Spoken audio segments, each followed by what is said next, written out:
থাকলেও বাড়তি ভাড়া আর পরিবহন সংকটে নাকাল রোগীরা। ইন্টারনেট চালু হবে কখন জানা যাবে কয়েক ঘন্টা পর। ব্রিফিংয়ে টেলিযোগাযোগ প্রতিমন্ত্রী। নিয়ন্ত্রিত বা নেই। স্থানীয় প্রশাসন যারা রয়েছেন তারা বলছেন ক্ষতিগ্রস্ত যারা হয়েছে তাদের তালিকা করা হচ্ছে। তালিকা করে তাদের পক্ষ থেকে যে সহায়তা প্রদান করা। এছাড়া আমাদের চলার মতো কোনো রাস্তা নেই। টোল প্লাজার টোল আদায়কারী কর্মীরা বুথে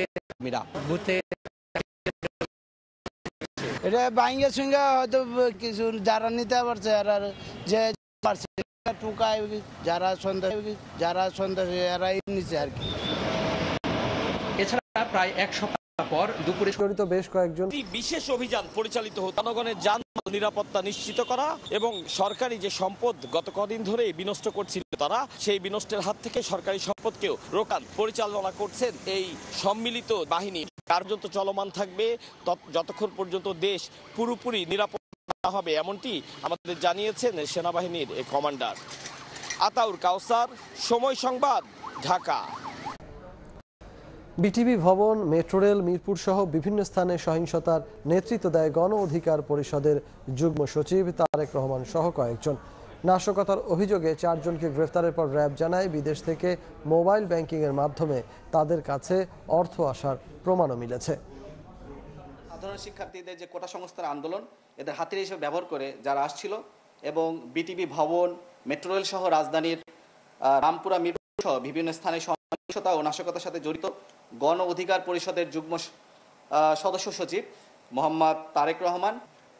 প্রাথমিক জিজ্ঞাসাবাদে গ্রেফতারকৃতরা দেশের বিভিন্ন স্থানে যে নাশকতা চলছিল এবং তারা বিটিভি ভবন এবং মেট্রো স্বীকার করে। তারা এগুলো করছে, তারা সুযোগ পায় তখনই কিন্তু চেষ্টা করে, অপচেষ্টা করে এই সরকারকে উৎখাত করার।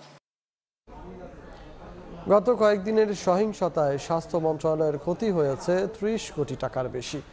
সকালে রাজধানীর বিভিন্ন হাসপাতাল পরিদর্শন করে তথ্য জানান স্বাস্থ্যমন্ত্রী সামন্ত লাল সেন।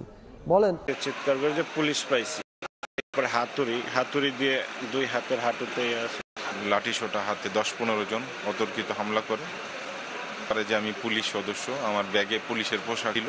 ডিজি অফিসের স্থাপনা যেখানে MIS যেটা সারা দেশের চিকিৎসা ব্যবস্থাকে কন্ট্রোল করা হয় সেখানেও আগুন দেওয়া হয়েছে। তাহলে আমার চিকিৎসক ভাই বোন এই সার্ভিসটা দিল, তারা তো কোনো সময় দেখে নেই কে আসছে, রুগী কার কি পরিচয়, জাতি, ধর্ম, 24 ঘন্টা সার্ভিস দিয়ে গেছে। তার পরিবর্তে কি হলো, আমাদের গাড়ি যেটা পর্যালোচনা মরে গেছে আর কতগুলি চিকিৎসা পাচ্ছে এটা বলা মুশকিল। ডেড বডি এসছেন 19 জন আর ব্রড ডেড এসছে 60 জন। সমাধান হবে এবং চিকিৎসা খাতেও গত কয়েকদিনে যে অত্যাধিক চাপ ছিল সফলভাবে সামলেছেন বলেও কিন্তু মন্ত্রী এবং প্রতিমন্ত্রী তুলে ধরেন চিকিৎসকদের সামনে। তাজওয়ার মাহমুদ, সময় সংবাদ, ঢাকা।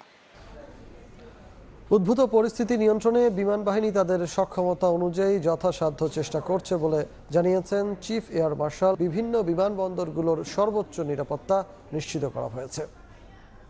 প্রথমেই আমরা সিলেট থেকে, বিশেষ করে পরবর্তীতে আমরা র্যাবকেও নিয়ে এসেছি সিরাজগঞ্জ এলাকা থেকে। এছাড়াও আপনারা দেখেছেন আমরা এরিয়াল ফায়ার ফাইটিংয়ের জন্য যে সায়েন্স ল্যাবরেটরি এবং BRTA এই জায়গাগুলিতে আমরা আমাদের কার্যক্রম চালিয়েছি। এদিকে শিল্পাঞ্চল সাভারেও দৃশ্যমান কয়েকদিনের ধ্বংসযজ্ঞের চিহ্ন।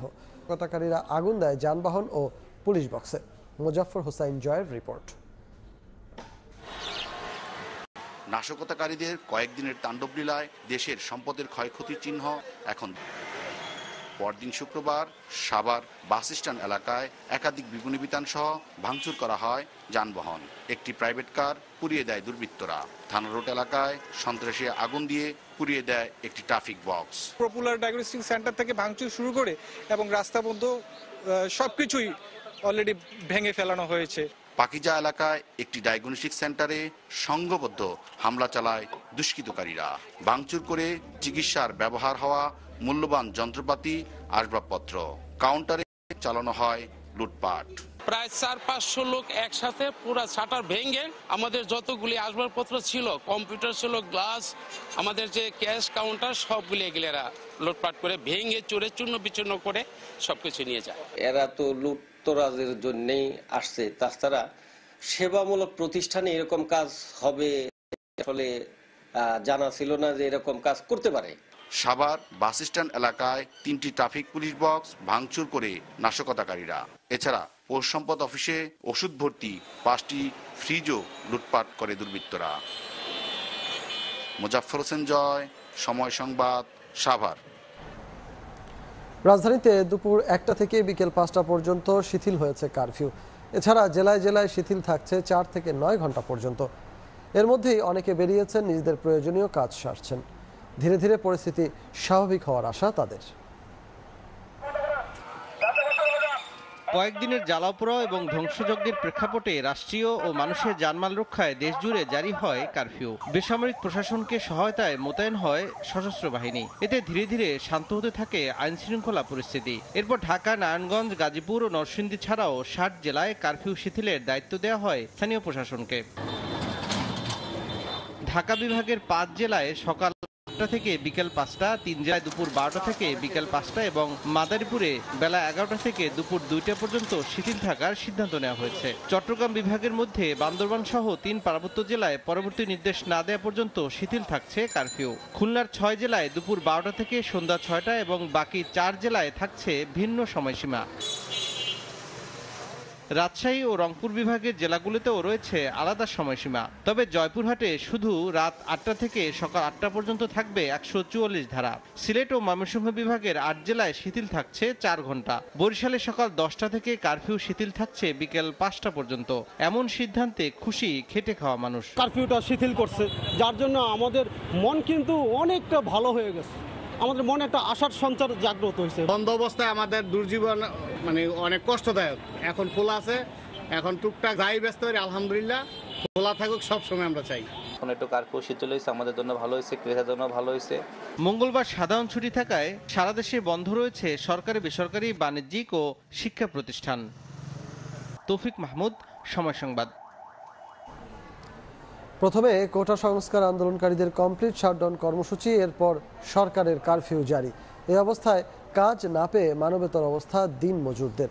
অন্যদিকে গণপরিবহন না চলায় জরুরি কাজে বাইরে বের হওয়া নগরবাসীকে চলাচলে গুনতে হচ্ছে বাড়তি ভাড়া। শাহনওয়াজ সোহাগের ছবিতে আরও জানাচ্ছেন শাকির আহমেদ।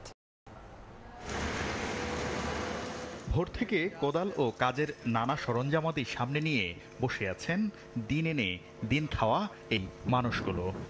দিয়ে দুপুর হলেও নেই কাজের সন্ধান, তাই পরিবারের ভরণ পোষণ তো দূরের কথা, খেয়ে পড়ে একা বেঁচে থাকাই যেন কঠিন চ্যালেঞ্জ।